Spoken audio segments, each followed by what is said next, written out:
Audio Jungle.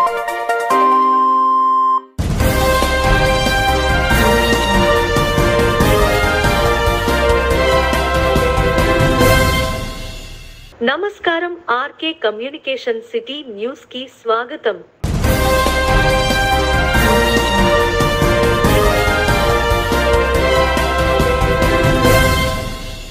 Tadepalligudem 1 town పరిధిలో under ground drainage పనులు అతి త్వరలోనే పూర్తి కానున్నాయన్నారు. 2 టౌన్ కు సంబంధించి మరో 112 కోట్ల రూపాయలు అండర్ గ్రౌండ్ డ్రైనేజీ పనులకు మంజూరయ్యాయని వెల్లడించారు. తాడేపల్లిగూడెం నియోజకవర్గంలో రోడ్లు, మంచినీటి పథకాలకు సంబంధించి 244 కోట్ల రూపాయలు మంజూరు చేయించి పనులు మొదలుపెట్టి ముందుకు సాగుతున్నామని పేర్కొన్నారు. తాను ఎమ్మెల్యేగా లేని 2009 నుంచి 2019 వరకు 10 ఏళ్ల పాటు పాలకులు నియోజకవర్గాన్ని తీవ్ర నిర్లక్ష్యం చేశారని విమర్శించారు.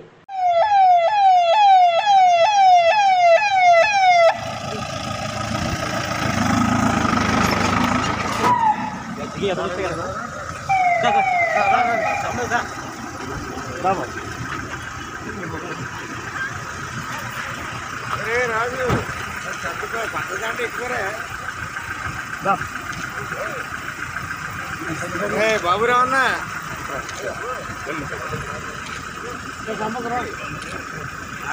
రాంబాబు అన్న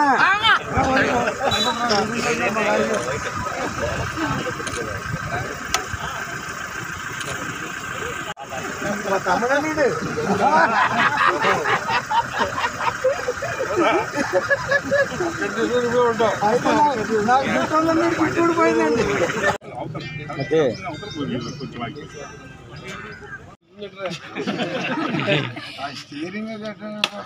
సూపర్ అండి బాగా పెళ్ళి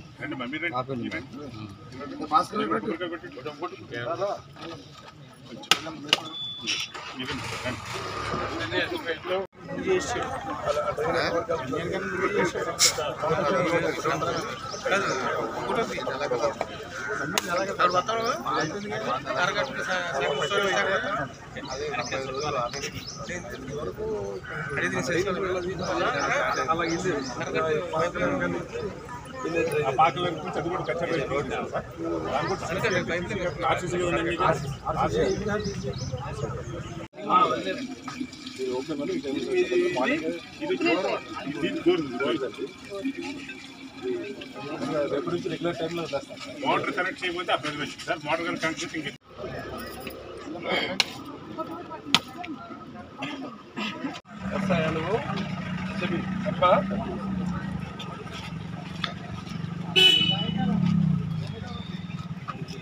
ఈ నెల అంటే అమ్మేవాళ్ళు పట్టుకుంటే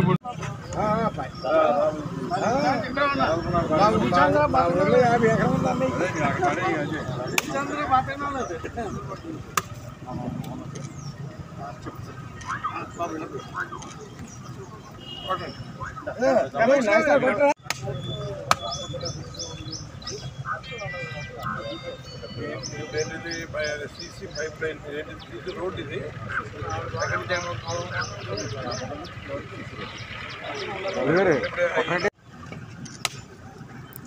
రాజు కొట్టు కొట్టు నువ్వు కూడా కొట్టు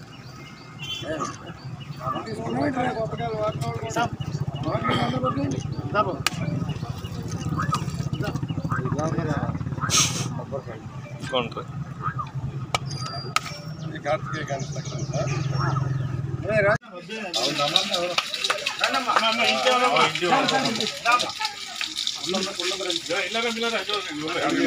రెండు మూడు పాయింట్లు ఇలా తీసుకురావాలి. ఇలా తీసుకొచ్చి ఇలాగా ఇది రైల్వే ట్రాక్ మన తాడేపల్లిగూడెం అవుట్స్కట్స్ నుంచి ఏదైతే ఉదా రోడ్డు దాన్ని 31,50,000 తోటి సీసీ రోడ్డు ఏర్పాటు చేస్తున్నాం. అలాగే వెటర్నరీ హాస్పిటల్కి హెడ్ వాటర్ వర్క్స్ నుంచి కచ్చా డ్రైన్ తీసుకొచ్చి ఆ కచ్చా డ్రైన్ని మరి 13వ వార్డు దగ్గర ఉన్న డ్రైన్కి కలిపి ఏర్పాటు చేస్తున్నాం. దానికి ఒక 7.5 లక్షలు. అలాగే వెటర్నరీ హాస్పిటల్ కల్వర్ట్ నుంచి కమ్యూనిటీ హాల్ దగ్గర 12వ వార్డు కమ్యూనిటీ హాల్ దగ్గర వరకు ఒక 3,80,000 అది కూడా కచ్చా డ్రైన్ తీసుకెళ్తున్నారు. కచ్చా డ్రైన్ అన్నది కచ్చా డ్రైన్ తీసినా రేపు మళ్ళీ దానికి వర్షాకాలం అయిపోయిన వెంటనే మళ్ళీ కలవాటు మన సీసీ డ్రైన్ కింద మార్చారు. అలాగే అమ్ముకోవడానికి ఎందుకంటే ఇంచుమించు 80-85 లక్షలు అవుతుంది. ఈ కచ్చా డ్రైన్ ఇప్పుడు తీసి ఈ తాడిపల్లి చెరువులోంచి తీసుకెళ్ళే కచ్చా డ్రైన్ మన రైల్వే ట్రాక్ దాకా తీసుకెళ్ళి అక్కడి నుంచి రైల్వే ట్రాక్ దగ్గర నుంచి మళ్ళీ మన శివాలయం యువతల ఎక్కడైతే కాలువ దగ్గర కడుతుందో కాలువ లేకుండా అక్కడ ఒక పెద్ద సంపు కట్టి దాంట్లో వచ్చి మన గతంలో ఏర్పాటు చేసిన సైఫన్ ద్వారా కాలువ అవతలకి పైప్ ద్వారా పంపిస్తాం ఈ డ్రైన్లో వాటర్. దానికి పెద్ద ఒక 90 లక్షలు దానికి ₹1 శాంక్షన్ చేసాం. దానికి ఆ శాంక్షన్ తోటి ఆ వాటర్ అంతా కాలువకుండా అవతలకి వెళ్ళిపోతుంది. అంటే ఇది ఏది ఆలోచన చేసినా ఈ అన్ని ఆలోచన చేయాలంటే ఒక ప్రజాప్రతినిధిగా ప్రజలు కోరుకుని గెలిపించారు. గెలిపించిన దానికి మనం రుణం తీర్చుకోవాలంటే ఈ ప్రజలకి కావాల్సిన సౌకర్యాలు ఏర్పాటు చేయాలంటే ఊరికి మాటలు మాత్రంగా చెప్తే అయిపోతుంది. కానీ నిధులు కావాలి. అది కాకుండా అసలు ఏ పని ఎక్కడ బాగా అవసరం ఉందన్నది గుర్తించాలి. ఆ గుర్తించే ఆలోచన కానీ అవకాశం కానీ మరి ఇంతకుముందు 5 సంవత్సరాలు మున్సిపాలిటీలో ఉన్నవాళ్ళు మరి ఏం ఆలోచించారో 5 సంవత్సరాలు ఏం గడిపారో నాకైతే తెలియదు. జనసేన పార్టీ 11వ ఆవిర్భావ దినోత్సవం సందర్భంగా పెంటపాడు మండలం ముదునూరు గ్రామంలో జెండా ఆవిష్కరణ చేసి వీర మహిళలు కేక్ కట్ చేసి శుభాకాంక్షలు తెలియజేసిన తాడేపల్లిగూడెం నియోజకవర్గం Janasena party in charge Bolisetti Srinivas.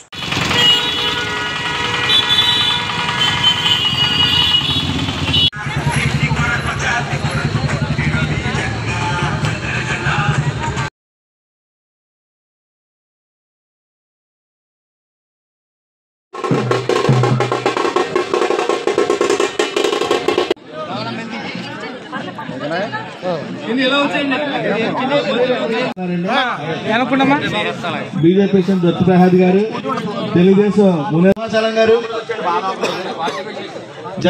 Party president Simhachalam గారు కూడా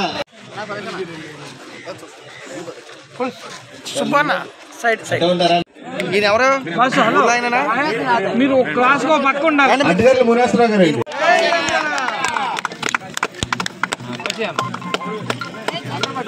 ముదునూరు జన సైనికులకి, మన పెంటపాడు మండల ప్రెసిడెంట్ పుల్ల బాబీ గారికి, గ్రామాధ్యక్షులకి బుద్దల బాబు గారికి, రాము గారికి, నారాయణ గారికి, ఇంకా మిగతా జన సైనికులకు, వీరమహిళలు అంతా కూడా పేరు పేరున నవోదయపూర్ణ నమస్కారం. ఇది మనకి ఒక పండుగ లాంటిది. 10 సంవత్సరాలుగా మన పార్టీ పెట్టినప్పుడు మనం పోటీలో 2014లో లేనప్పటికీ 2019లో మనం పోటీ చేసినప్పుడు ఓడిపోయినప్పుడు కూడా ఎన్నో అపజయాలు మనం చూసిన తర్వాత కూడా మనం గెలుపు ఓటంలోనే సర్వీస్ కోసం సేవకులుగా ఉండడానికి మనం అడిగాం. సరే, సేవకులుగా మనల్ని గుర్తించలేదు, మనం ఎందుకు చేయకూడదని చెప్పి మన పవన్ కళ్యాణ్ గారు కౌలు రైతులు ఆదుకున్న తీరు. కానీ ఇవాళ మిలిటరీ సోదరులు ఎంతోమంది బార్డర్లో ప్రాణాలు పోగొట్టుకున్న జవాన్ ప్రతి కుటుంబానికి ఆదుకోవడానికి ₹1,00,00,000 విరాళాన్ని ఇచ్చిన సందర్భం. కానీ కరోనా సమయంలో మరి ఆంధ్ర రాష్ట్ర ప్రభుత్వానికి సీఎం రిలీఫ్ ఫండ్ కింద 50 లక్షలు ఇచ్చారు, తెలంగాణలో 50 లక్షలు ఇచ్చారు. నిరంతరం ఆయన సంపాదించిన డబ్బుని ప్రజల కోసం ఖర్చు పెడతా, పార్టీ కోసం కాదు, ప్రజల కోసం ఖర్చు పెడతా. మరి ఈ రోజు 10 సంవత్సరాలు మనం 10వ సంవత్సరం జరుపుకుంటూ ఉన్నాం. ఇవి మన విజయాలుగా చూడాలి, ప్రజా విజయం. ఇవాళ ప్రజలు ఓడిపోయారు, ఇవాళ వైసీపీని ఎక్కిందంటే ప్రజాస్వామ్యం ఓడిపోయింది. అటువంటి ప్రజాస్వామ్యాన్ని బతికించేందుకు పవన్ కళ్యాణ్ గారు మరి 2024 సంవత్సరంలో నడుం బిగించి మన అందరినీ కలపాలి. మనం ఎన్ని మీట్లు దిగైనా సరే బీజేపీ మళ్ళీ రూలింగ్లో రాబోతూ ఉంది. మరి బీజేపీ ప్రభుత్వం వస్తే వర్గాలు ఏదైతే అంబేద్కర్, మహాత్మా జ్యోతిరావు ఫులే ఆలోచన ఆశయ సాధన కోసం ఏదైతే రబ్బర్ చెప్పులు ఉన్నవాడు వ్యక్తి కూడా మరి అసెంబ్లీలోకి నడవాలని చెప్పి ఆలోచనతోటి ఇప్పటి వరకు 2 పార్టీలే అగ్రవర్ణాలు, 2 పార్టీల వారే మరి ఈ రోజు వరకు చట్టసభల్లో వాళ్ళు వెళ్తున్నారు. కానీ ఈ ఏదైతే జనసేన పార్టీ పెట్టిన తర్వాత బడుగు బలహీన వర్గాలు మరి అందరినీ కూడా కింద స్థాయి నుంచి వ్యక్తుల్ని రాజ్యాధికార దిశగా పనిచేయాలని ఒక ఆలోచనతో ఈ ఆరూప మరి పార్టీ పెట్టడం జరిగింది. ఆ పార్టీ పెట్టిన తర్వాత 2019లో మరి పోటీ చేయడం, తర్వాత 2024లో మరి ఇప్పుడు మనం అందరం కూడా జరుపుకుంటుంది. పవన్ కళ్యాణ్ గారి యొక్క ఆశయం 25 సంవత్సరాల భావితరాల భవిష్యత్తు అన్నారండి. జనసేన పార్టీ 10 సంవత్సరాలు అయిందండి. ఇప్పుడు వచ్చి 10 సంవత్సరాల్లో 2014లో పోటీ చేయలేదు. 2019లో పోటీ చేస్తే 139 స్థానాల్లో పోటీ చేస్తే పవన్ కళ్యాణ్ గారికి మన అందరూ ఇచ్చిన గిఫ్ట్ ఏంటంటే 2 చోట్ల ఆయన ఓడించాం. ఒక చోట ఎమ్మెల్యే గెలిపించాం ఒక స్థానాన్ని. ఆ స్థానాన్ని కూడా వైసీపీ బలవంతం వల్ల వెళ్ళిపోవడం జరిగింది. కానీ పవన్ కళ్యాణ్ గారు తీసుకున్న నిర్ణయాన్ని ప్రతి ఒక్కరు మనందరం ప్రశ్నించేవాళ్ళమే. 24 సీట్లు ఏంటి, 21 సీట్లు ఏంటండి. 2019లో 294 స్థానాల్లో పోటీ చేస్తే ప్రజారాజ్యం పార్టీ 18 స్థానాలు ఇచ్చారండి. అంటే ఏ విధంగా చూసుకుని పవన్ కళ్యాణ్ గారిని మనం మాట్లాడినట్లుండి ఆయన చెప్పాడు 25 సంవత్సరాలు వ్యూహం నాకు వదలండి నేను చేస్తానండి. ఆయన వ్యూహం 24, ఈ రోజు 21 సీట్ ఇచ్చారండి. 21 సీట్ ఒక సీటు కూడా మీరు పోకుండా గెలిపించండి పవన్ కళ్యాణ్ గారు అంటే ఏంటో చూపిస్తారు. ఈ రోజు బొలిశెట్టి శ్రీనివాస్ గారు ఉన్నారండి రాష్ట్రంలోనే. తాడేపల్లిగూడెం గ్రామ దేవత శ్రీ బలుసులమ్మ తల్లి అమ్మవారికి పావు కేజీ బంగారంతో అమ్మవారికి సూత్రాలు సంప్రోక్షణ చేసి అలంకరించడం జరిగినది. జై బోలో శ్రీ బలుసులమ్మ తల్లికి, జై బోలో శ్రీ బలుసులమ్మ తల్లికి, జై బోలో శ్రీ బలుసులమ్మ తల్లికి, జై బోలో శ్రీ బలుసులమ్మ తల్లికి, జై బోలో శ్రీ బలుసులమ్మ తల్లికి.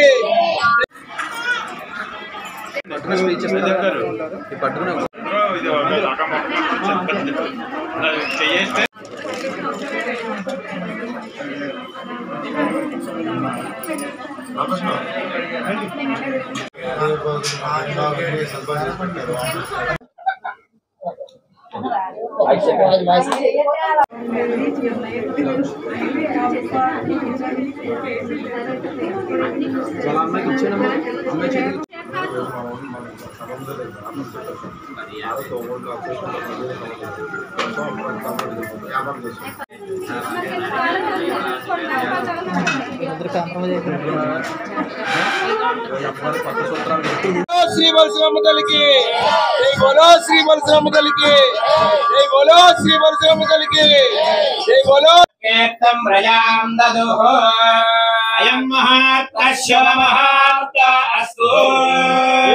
విశేషమైనటువంటి ఇంకా ఎన్నో ఆభరణాలు అమ్మవారికి అమరాలని మనస్ఫూర్తిగా కోరుకుంటూ ప్రతి ఒక్కరికి జై బలుసులమ్మ తల్లి. ఈరోజు మన తాడేపల్లిగూడెం గ్రామ దేవత శ్రీ శ్రీ బలుసులమ్మ వారి యొక్క దివ్య క్షేత్రంలో అమ్మవారికి ఎప్పటి నుంచో మేము సూత్రాలు చేయించాలనుకున్నాం. ఆ సూత్రాల్లో పోయిన నెల జనవరి 12వ తారీఖు నుంచి మేము అమ్మవారికి సూత్రాలు తయారు చేసాం. ఈ సూత్రాలని మన తాడేపల్లిగూడెం అమ్మవారి యొక్క ప్రాంగణంలో వివిధ పుణ్యక్షేత్రాల యొక్క కార్యక్రమాలు జరిగినాయి. శ్రీశైలం, శ్రీకాళహస్తి, కాణిపాకం, తిరుపతి దేవస్థానం, అలాగే మోపుదేవి, అన్నవరం సత్యనారాయణ టెంపుల్, ఐనివెల్లి, వాడపల్లి, అలాగా వివిధమైన పుణ్యక్షేత్రాల నుంచి అమ్మవార్లు అయ్యవార్లు వచ్చారు అక్కడ పూజా కార్యక్రమంతో. ఈ సూత్రాలన్నీ కూడా వాళ్ళకి అందరికీ పూజలు ఈ కార్యక్రమాన్ని పెట్టి ఈ నెల 9వ తారీఖున కార్యక్రమాలు పూర్తయినాయి. ఈరోజు గురువారం మంచి రోజు అని చెప్పేసి దైవజ్ఞులు నిర్ణయించి ఈ టైంకి అమ్మవారికి మేము సూత్రాలు చెప్తున్నాం. ఈ సూత్రాలు సుమారు 250 గ్రాములు పెట్టి మేము అమ్మవారి సూత్రాలు చేయడం జరిగింది. ఈరోజు భక్తుల సమక్షంలోనూ అలాగే ఈ సూత్రాలకు సహకరించిన దాతల సమక్షంలో అమ్మవారికి మేము అలా మా యువ గారు రవిశంకర్ గారు యొక్క సమక్షంలో ఈ అమ్మవారికి మేము అప్పచెప్తున్నాం. కావున గ్రామ ప్రజలను తెలియపడుతున్నాం. ఈ సూత్రాలు సహకరించిన వారు దాతల పేర్లు ఒకసారి చదువుతాను. ఎర్ర రాంప్రసాద్ గారు దంపతులు 9 గ్రాములు ఇచ్చారు. వీరు ఈరోజు ఇక్కడ ఇంత దివ్యమైన మంగళసూత్రాలని సమర్పించడం అమ్మవారి తేజస్సుని మరింత పెంచడానికి సహకరించిన దాతలందరికీ, ముఖ్యంగా నమస్తమాంజలి తెలియజేసుకుంటున్నాం. అదేవిధంగా ఈరోజు ఇక్కడ అమ్మవారి దేదీప్యమానంగా వెలగడానికి గతంలో దాదాపు 2014 నుంచి కూడా అమ్మవారి విషయంలో వస్తువుల తయారీకి కానీ అమ్మవారికి 4 కాసుల నత్తు కళ్ళు ఇవన్నీ కూడా మా తండ్రి గారి వీర్రాజు గారి చేతుల మీద జరగడం, అదేవిధంగా ఈరోజు ఈ పావు కేజీలో కూడా అమ్మవారి దివ్య మంగళసూత్రాలు కూడా ఆయన చేతుల మీద జరగడం మా వంశం తరపున మా అందరికీ కూడా ఎంతో ఆనందదాయకంగా ఉంది. ఇదే విధంగా ప్రతి ఒక్కరిని కూడా అమ్మవారు అంటే ఇక్కడ సూత్రాల్లో మా చైర్మన్ గారు అందరి పేర్లు చదివారు. ఇంకా ఏంటంటే ప్రతి ఇచ్చిన బంగారం రూపంగా ఎవరు ఇచ్చినా కూడా ప్రతి వేషం కూడా ఇందులో కలవడం జరిగింది. మొత్తం అందరికీ బంగారం కూడా అమ్మవారు ఏంటంటే ప్రతి దాంట్లో కాకుండా సూత్రాలు అనేసరికి అందరికీ సెంటిమెంట్ కాబట్టి ఎవరెంత ఇచ్చినా కూడా ప్రతి వేషం కూడా అందరికీ కూడా ఈ అమ్మవారి సూత్రాల్లో మా చైర్మన్ గారి దగ్గరుండి పర్యవేక్షించి అన్ని చేశారు. వారికి మా కమిటీ తరఫున ప్రత్యేకించి ధన్యవాదాలు తెలియజేసుకుంటూ అమ్మవారు ఇంకా మున్ముందు ఇంకా పెద్ద పెద్ద కార్యక్రమాలు చేపట్టున్నారు కాబట్టి ఇంకొక 1/2 కేజీలో అమ్మవారికి ఆభరణం ప్రకటించారు మాన్యశ్రీ కొట్టు సత్యనారాయణ గారు. ఆ దిశగా కూడా ప్రయాణం చేసి ఎంతో పుణ్యక్షేత్రంగా తీర్చిదిద్దుకుంటూ ఉన్నటువంటి క్రమంలో అమ్మవారికి తగ్గట్టుగా మనం ఆభరణాలు చేయించుకుంటూ వస్తున్నాం. దానిలో భాగంగా మాన్యశ్రీ డిప్యూటీ సీఎం దేవాదాయ ధర్మాదాయ శాఖ మార్చులు శ్రీ కొట్టు సత్యనారాయణ గారి యొక్క ఆలోచనతో ఏం చేద్దామా అన్న ఒక ఆలోచన తలంపుతో అమ్మవారు స్పృశించి అమ్మవారికి విగ్రహానికి తగ్గట్టుగా శాస్త్ర ప్రమాణంగా సూత్రాలు మాంగళ్య గౌరీ ప్రతి ఆడవారికి కూడా అవసరమైనటువంటి ముందుగా మాంగళ్య గౌరీ అమ్మవారి ఆశీర్వచనం కావాలి. దానికి తగ్గట్టుగా అమ్మవారిని దర్శించుకున్నప్పుడు మనం కూడా ఆ సూత్రాలకి కనపడే విధంగా మేము అలంకరిస్తాం. ప్రతి ఒక్కరూ కూడా అమ్మవారిని దర్శించి ఆ సూత్రాలను దర్శించి సమస్త సౌభాగ్యం కావాలి తల్లి అని కోరుకునే విధంగా ఆ అమ్మవారికి తగ్గట్టుగా సూత్రాలు తయారు చేయడం జరిగింది. ప్రముఖ శిల్పి శ్రీ పెదపరోలు వీర్రాజు గారి చేతుల మీదుగా ఆ సూత్రాలు తయారు చేయడం, వారి ఆలోచనకు తగ్గట్టుగా 9 అటు 9 లక్ష్మీదేవులు ఇటు 9 లక్ష్మి అంటే అష్టాదశ శక్తి పీఠాలకు ప్రతీకగా అమ్మవారికి వారి యొక్క అనుగ్రహం కూడా కావాలని ఆ రూపంలోనే అనుకోకుండా మన ఆలయ ప్రాంగణంలో ఈ యొక్క ధర్మ పరిషత్ కార్యక్రమాల్లో భాగంగా అనేకమైనటువంటి పుణ్యక్షేత్రాలు దాంట్లో శక్తి పీఠాలు ఉన్నాయి, జ్యోతిర్లింగాలు ఉన్నాయి, అలాగే ప్రముఖ పుణ్యక్షేత్రాలు. తాడేపల్లిగూడెం పట్టణం ఏలూరు రోడ్లోని శ్రీవాసవి కన్యకా పరమేశ్వరి ఆలయంలో జనసేన, టీడీపీ, బీజేపీ ఉమ్మడి అభ్యర్థి బొలిశెట్టి శ్రీనివాస్ పూజలు నిర్వహించారు. ఉమ్మడి అభ్యర్థిగా తన పేరు ఖరారు కావడం పురస్కరించుకుని పట్టణంలోని పలు దేవాలయాల్లో పూజలు జరిపించారు.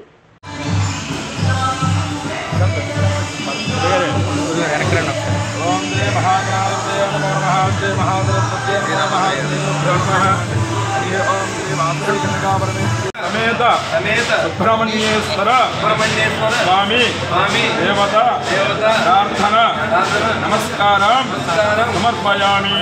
జై బోలో శ్రీ వల్లీ దేవసేన సమేత సుబ్రహ్మణ్యం సవితారమభిమాదిశాహో.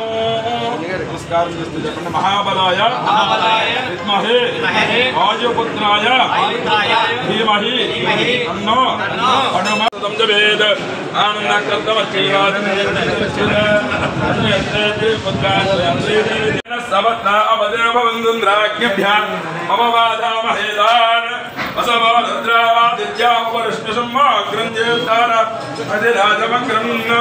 నమస్కారం చేస్తూ చెప్పండి. వక్రతుండ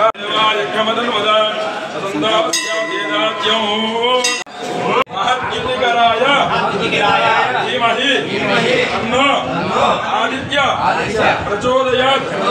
భాను భాస్కర మార్తాండ చంద.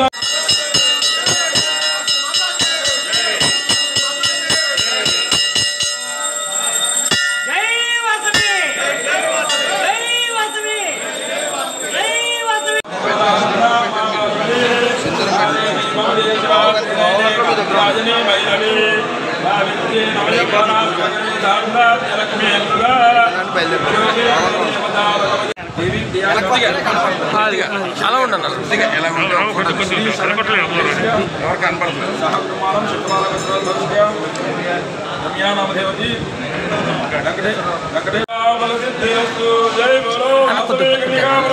అమ్మవారికి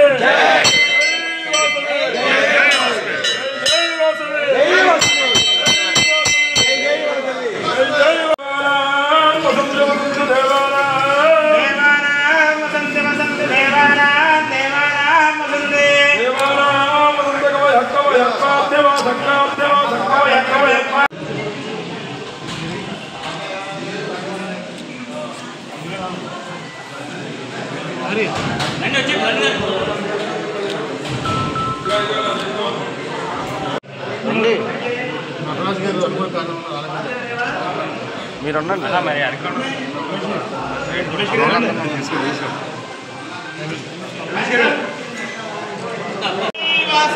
జై జై వాసవి మాతాకు జై వాసవి మాతాకు జై జై వాసవి జై జై వాసవి వాసవి మాతాకు జై జై శ్రీరామ్ జై వాసవి జై జై Vasavi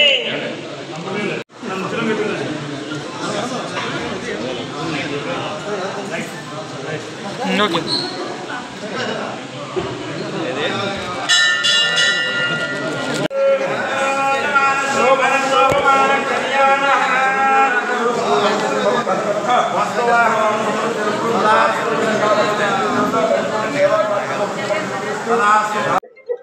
Janasena party, Telugu Desam party, BJP ఉమ్మడి అభ్యర్థిగా ఎమ్మెల్యేగా పోటీ చేసేందుకు అర్హత కల్పించినటువంటి 3 పార్టీలు తరఫున ఉమ్మడి అభ్యర్థిగా నిలబడబోతూ ఉన్నాను. మీ అందరి ఆశీస్సుల కోసం, అమ్మవారి ఆశీస్సుల కోసం ఈ గుడికి రావడం జరిగింది.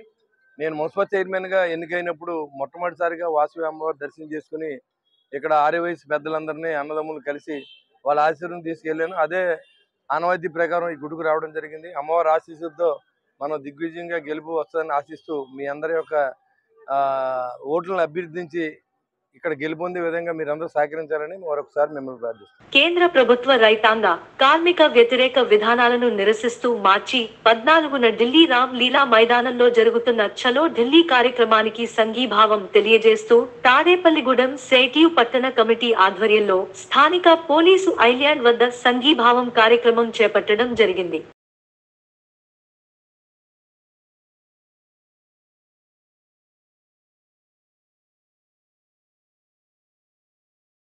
నరేంద్ర మోడీ నాయకత్వంలో కేంద్రంలో పరిపాలిస్తున్న బీజేపీ ప్రభుత్వం గతంలో రైతాంగానికి నష్టం చేకూర్చే విధంగా వ్యవసాయ రంగాన్ని మొత్తం ఈ దేశంలో పెద్ద పెద్ద కార్పొరేట్ శక్తులు అప్పగించే విధంగా 3 నల్ల చట్టాలు తీసుకొచ్చింది. ఈ నల్ల చట్టాల వ్యతిరేకంగా సంవత్సర కాలం పాటు ఢిల్లీలో పెద్ద ఎత్తున నిరసన తెలియజేశారు. ఆ నిరసన తలపెట్టినటువంటి కేంద్ర ప్రభుత్వం ఆ చట్టాలను నేను రద్దు చేస్తానని చెప్పి హామీ ఇవ్వడం జరిగింది. ఈ చట్టాలు ఈ విధంగా తీసుకురావడం నేను పొరపాటు చెప్పి నరేంద్ర మోడీ అంగీకరించి ఆ చట్టాలని మాఫీ చేస్తానని చెప్పడం జరిగింది. కానీ ఎంతకాలం అయినప్పుడు కూడా ఆ చట్టాలని మాఫీ చేస్తున్న విషయం కానీ ఆ చట్టాల పట్ల ఇటువంటి మాటలు కానీ ఇప్పటివరకు కేంద్ర ప్రభుత్వం మాట్లాడలేదు. ఈ రైతులకు ఇచ్చిన హామీలు అమలు చేయాలని చెప్పి తిరిగి రైతులు మళ్ళీ ఉద్యమ బాట పట్టారు. ఢిల్లీ సరిహద్దులు, ఢిల్లీ చుట్టుపక్కల ఆ రాష్ట్రాల్లో పెద్ద ఎత్తున తిరుగుబాటు చేసి మళ్ళీ ఢిల్లీ సరిహద్దులు ముట్టడించడం జరిగింది. ఈ హామీలు అమలు కావాలని చెప్పినప్పుడు కూడా నరేంద్ర మోడీ ప్రభుత్వం వాళ్ళకి స్పందించట్లేదు.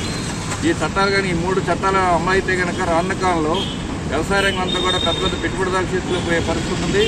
ఆహార పదార్థాలు ఇవాళ మనం దిగుమతి చేసుకునే పరిస్థితి మనందరికీ దాపుస్తుంది. వ్యవసాయ పంటలు పెద్ద ఎత్తున తగ్గిపోయి మొత్తం కమర్షియల్ పంటలు పెరిగే పరిస్థితి రాష్ట్ర దేశంలో వస్తుంది. అలాగే రైతులకు వస్తున్నటువంటి గిట్టుబాటు ధరలు లేకుండా పోయే పరిస్థితి ఉంది. అలాగే ధాన్యం రైతులు పండించిన పంటల సేకరణకు సంబంధించి ఎఫ్సిఐ లాంటి సంస్థలు లేకుండా చేసే పరిస్థితి ఉంది. అంటే ఈ విధంగా రైతులు చేసిన పోరాటం ఏదైతే ఉందో దేశ ప్రజలందరికీ ఆహార పదార్థాలు సరఫరా వస్తున్నారండి, భూమిని కాపాడుకోవడం వస్తున్నారండి, అలాగే దేశంలో రైతులు గిట్టుబాటు ధర ఇవ్వాలని ఇటువంటి ప్రధానమైన సమస్యలు రైతులు చేస్తూ ఉంటే రైతులు చేస్తున్న పోరాటాన్ని ప్రభుత్వం ఎటువంటి స్పందన కల్పించట్లేదు.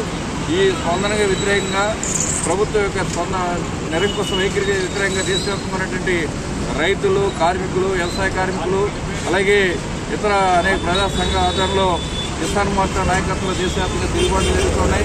పెద్ద ఎత్తున నిరసన జరుగుతుంది. ఈ రోజు ఢిల్లీలో పెద్ద ఎత్తున నిరసన కిసాన్ మోర్చా నాయకత్వంలో జరుగుతోంది. బీజేపీ ప్రభుత్వం అనుసరిస్తున్న ప్రజా వ్యతిరేక విధానాలకు, రైతాంగ వ్యవసాయ కార్మికుల మీద అనుసరిస్తున్న వ్యతిరేక విధానాలకు నిరసనగా ఈరోజు ఢిల్లీలో రామ్లీలా మైదానంలో రైతులు, కార్మికులు, వ్యవసాయ కార్మికులు, అన్ని రంగాల ప్రజలు కూడా నిరసన కార్యక్రమం, ధర్నా కార్యక్రమం చేపడుతున్నారు. ఆ యొక్క కార్యక్రమానికి తాడేపల్లిగూడెం సిఐటి పట్టణ కమిటీ ఆధ్వర్యంలో స్థానిక పోలీస్ ఐలాండ్ వద్ద సంఘీభావ కార్యక్రమం ఏర్పాటు చేయడం జరిగింది. 2014 సంవత్సరంలో బీజేపీ ప్రభుత్వం అధికారంలో రాకముందు రైతే రాజు, రైతే దేశానికి వెన్నుముకని ప్రగల్భాలు కలిపిన బీజేపీ ప్రభుత్వం అధికారంలోకి వచ్చిన తర్వాత ఈ భూమిని ఉంచి రైతుని దూరం చేసే కార్యక్రమం పెట్టుకుంది. వ్యవసాయ రంగంలో 3 నల్ల చట్టాలు తీసుకొచ్చి రైతులు చిన్న భిన్నం చేసే కార్యక్రమం చేపడతా ఉంది. ఈ వ్యవసాయ రంగం మీద దేశవ్యాప్తంగా 60% మంది బ్రతుకుతా ఉన్నారు. ఈ వ్యవసాయ రంగాన్ని చిన్న సన్నకారు రైతులు ఇచ్చి దూరం చేసి అదాని అంబానీలకు కార్పొరేట్ శక్తులకు అండగట్టాలని చూస్తా ఉంది. దీన్ని మేము సిఐటిగా వ్యవసాయ కార్మిక సంఘాలుగా వ్యతిరేకిస్తున్నాం.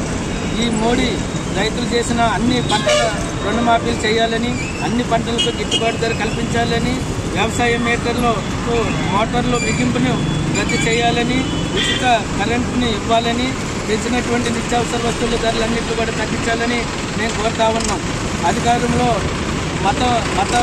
మత కల్లోలాలు సృష్టించి ప్రజల మధ్యన సూబార్ అసోసియేషన్ ఆధ్వర్యంలో భూ హక్కుల చట్టానికి వ్యతిరేకంగా రాష్ట్రలో గత 10 కోసాగా న్యాయవాదులు చేస్తున్నటువంటి ఉద్యమానికి మద్దతుగా తాడేపల్లిగూడ నియోజకవర్గ జనసేన మరియు ఉమ్మడి అభ్యర్థి బాలశెట్టి శ్రీనివాస్ బార్ అసోసియేషన్ కు విచ్చేసి ఈ భూ హక్కుల చట్ట కాదది, ఇది భూకొళ్ల చట్టం అని చెప్పాలని, ఈ చట్టాన్ని రద్దుపరిచే పూర్తి బాధ్యతను ప్రతిపక్షం వారు మరియు రాజకీయ నాయకులు బాధ్యత తీసుకోవాలని ప్రజల తరపున పోరాటం చేస్తున్న న్యాయవాదులకు పూర్తి మద్దతు తెలియజేసి ఈ చట్టాన్ని పూర్తిగా రద్దు చేసేంత వరకు విశ్రమించమని పేర్కొన్నారు.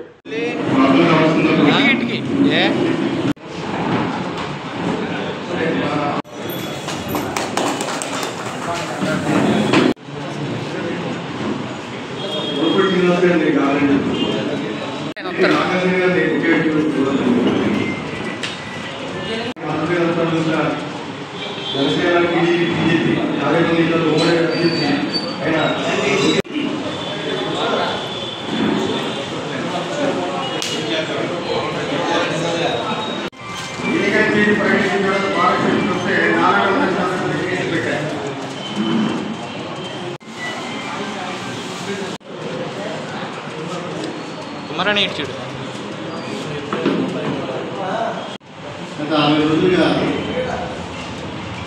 వైఎస్ఆర్ కాంగ్రెస్ ప్రభుత్వం తీసుకొచ్చిన ఏపీ ల్యాండ్ టైటిలింగ్ యాక్ట్ అనే చట్టాన్ని ఈ న్యాయవాదులకి, కక్షిదారులకి, సామాన్య ప్రజలకి కానీ చాలా ఇబ్బందికరమైన అటువంటి చట్టాన్ని రద్దు చేయమని చెప్పేసి 60 రోజులుగా ఉద్యమాలు చేసి హైకోర్టు వారి పర్మిషన్ తోటి ఉద్యమాన్ని తాత్కాలికంగా విడుదల చేసి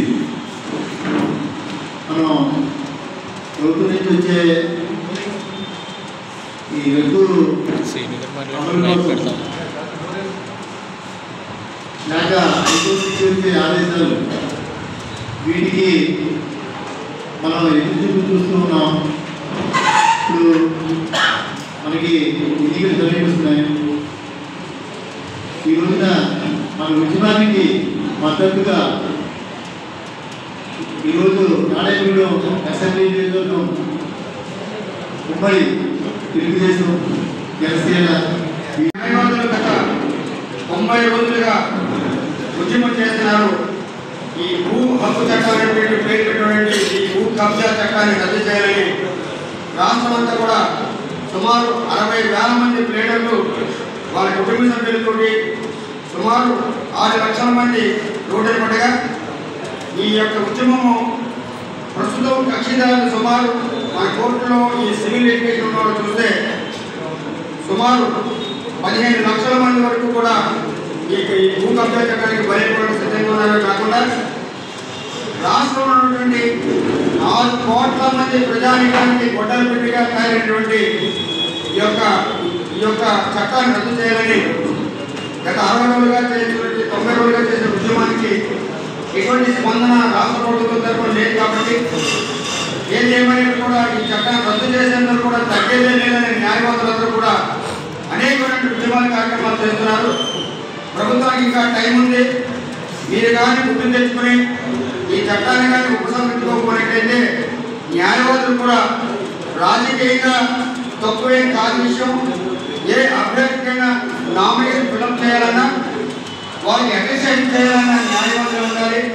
ఈ భూ కబ్జా చట్టాల్లో ఉన్న లోపం ఈ కేవలం రెవెన్యూ అధికారులు వాళ్ళ యొక్క ఇష్టానుసారంగా రాజకీయ నాయకులు చెప్పినట్టుగా వాళ్ళు ఆడే పరిస్థితి ఉంది. కాబట్టి ఈ కబ్జా చట్టాన్ని భూ హక్కుల చట్టం కాదు, ఇది భూ కబ్జా చట్టం అని మాత్రం తప్పనిసరిగా అందరూ తెలుసుకుంటారని ఈ యొక్క చట్టంపై అవగాహన కల్పించడానికి తాడేపల్లిగూడెం వర్చువల్ రియాలిటీ సాంకేతికతను వినియోగిస్తున్నప్పుడు ఓ సరికొత్త అద్భుత ప్రపంచంలోకి అడుగుపెట్టిన అనుభూతి కలుగుతుందని ARK info solution country manager doctor J Visweswaran తెలిపారు.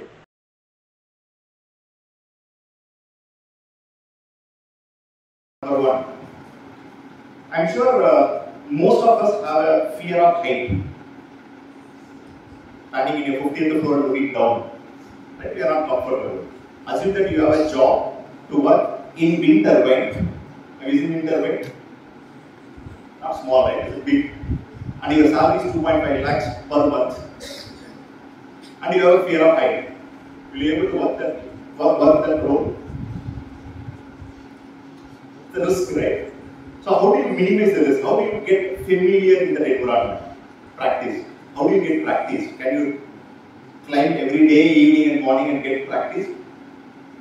It is not only a height issue.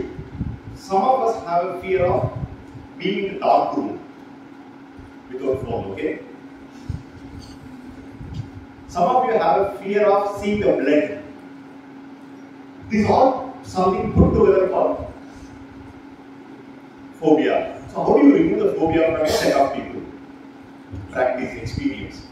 How do you create that experience? In the real world scenario, creating that experience is not easy, time consuming. So people, experts use a virtual reality based technology. The moment you wear the device, what will happen? You feel like you are in that height. You get familiar, you get experience, you get practice. So that when you get into that similar environment, you feel, okay, I am already familiar, I know how to do it, This is very, very easy to connect in your day-to-day life. Fire extinguishers. I don't know whether I have not seen any other fire extinguisher. There is a fire extinguisher. This is the car there. How many of us know, honestly, how to operate this? ఈ వార్తలు ఇంతటితో సమాప్తం. నమస్కారం.